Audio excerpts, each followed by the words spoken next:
Hi guys, welcome to Winning Easy. My name is Wade. If you've been following us, you'd know that. If you're new to the show, welcome. Thanks for your support and tuning in, and we hope you stay on as a follower. Usually I have my co-host Dan with me, who's usually on the right side of me, but once again this week we're doing separate shows. Dan definitely doing a show this week, and we'll be back definitely next week. Just a few work commitments from Dan and that. Unfortunately, we haven't been able to get together, but that's alright because it's a bit of a lull period between the Sydney Carnival. We'll be back next week for the big Hawkesbury standalone meeting, which is now a great card every year. It gets bigger and better. And then the week after, we'll be starting to preview our Queensland Winter Carnival. Our hometown meeting, the Gold Coast will have their Prime Minister's Cup meeting that week, I should say.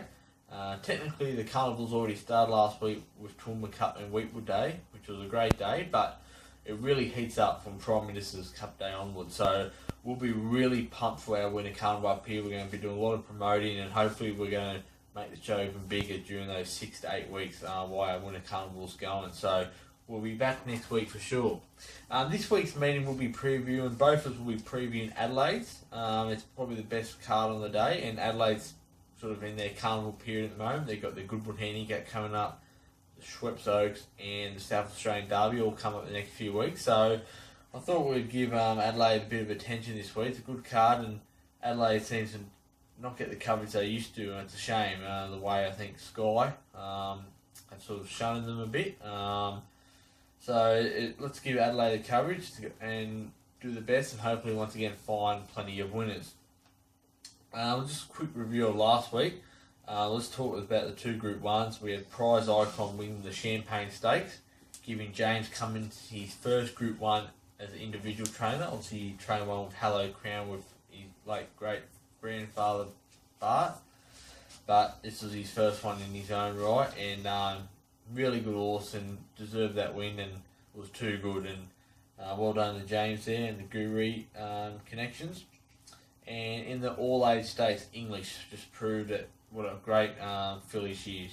Runner up in the slipper for one of that day.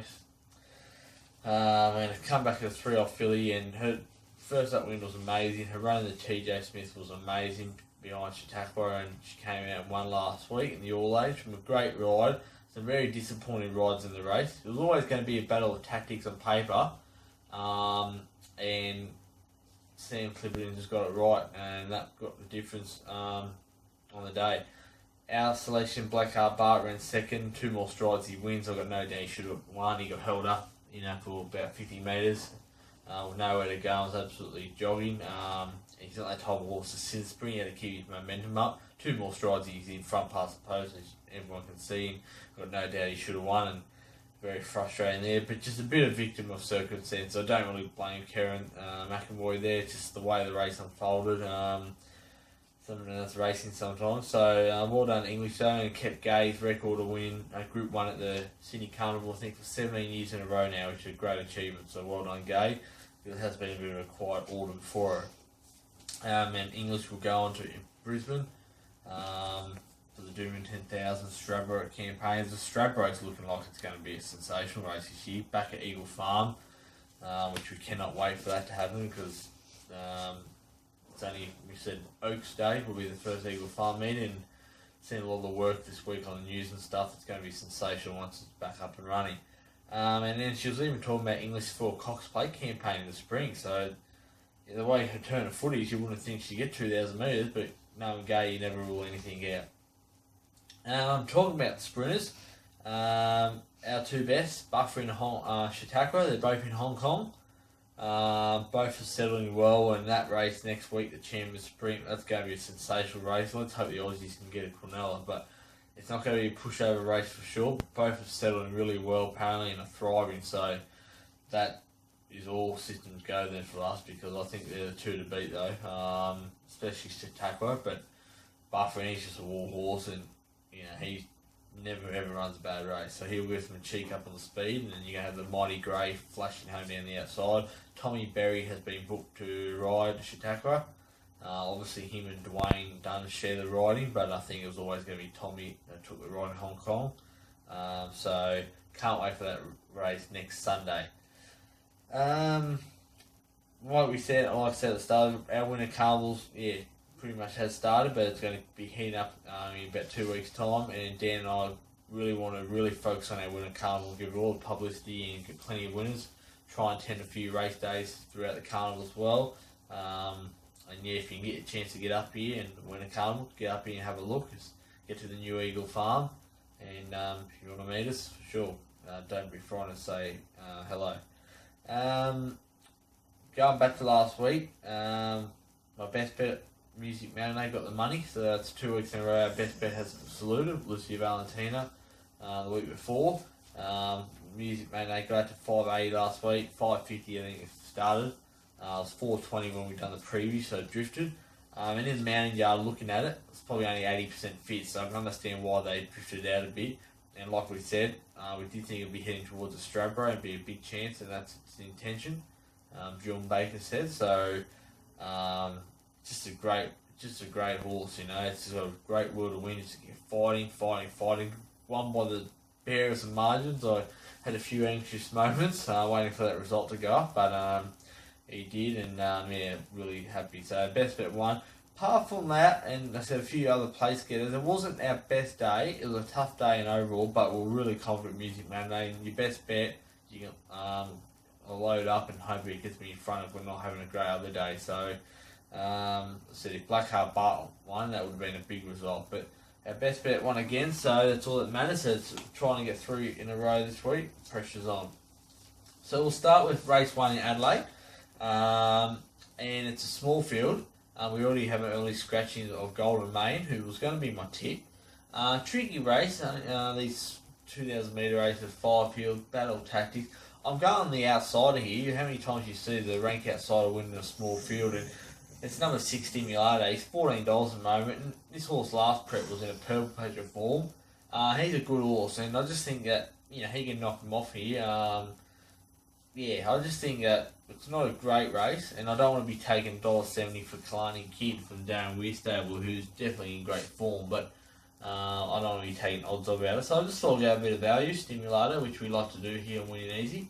To beat Kalani Kid and Flying Casino for 3rd, and now for 4th I'll put in 5 Rivers Lane.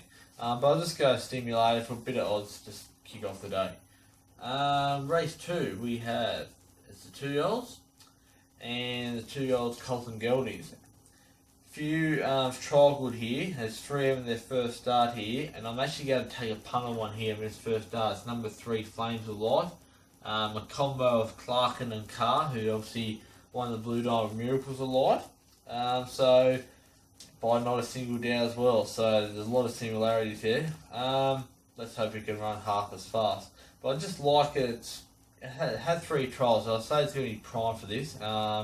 Bit of a space between all 3 as well. So I'm just going to take a punt that it's ready to win.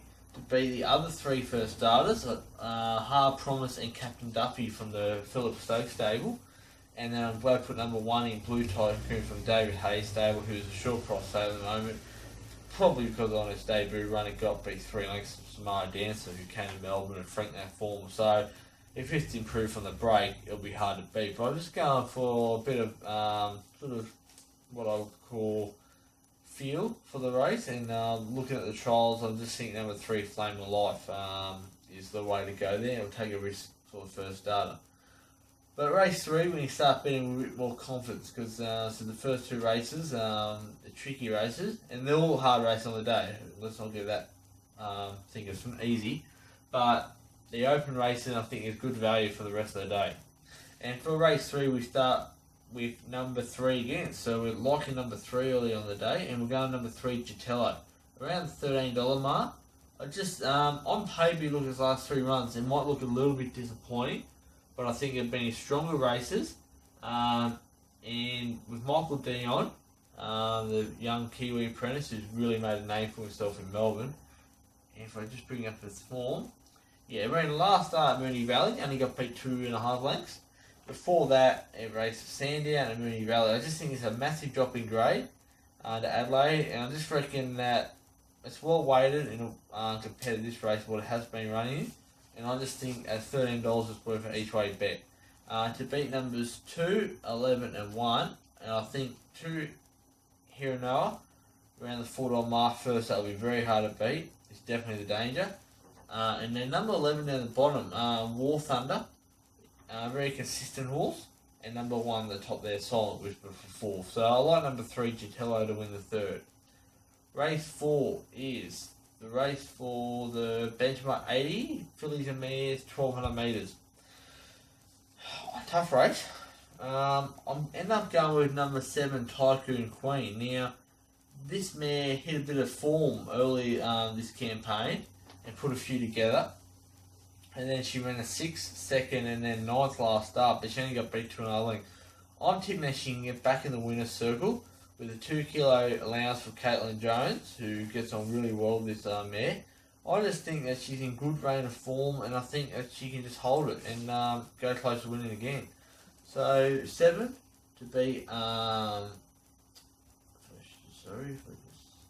7 to beat 8, 11 and 1. Sorry, had a bit of issues here below this, but at the moment Tycoon Queen's around the $15 mark, and I think that's a good each way bet again. My 3rd and 4th selection there, number 11, Saltarello. There's already been a bit of money for it. And number 1, Akahu Bay. First up, $51. I think it'll run a really good run fresh. So put that in your first force, definitely. I reckon it's going to run a really nice race fresh. So that's race 4. We'll take a break, and we'll be back for the last 4 races on this mammoth big race day here in Adelaide.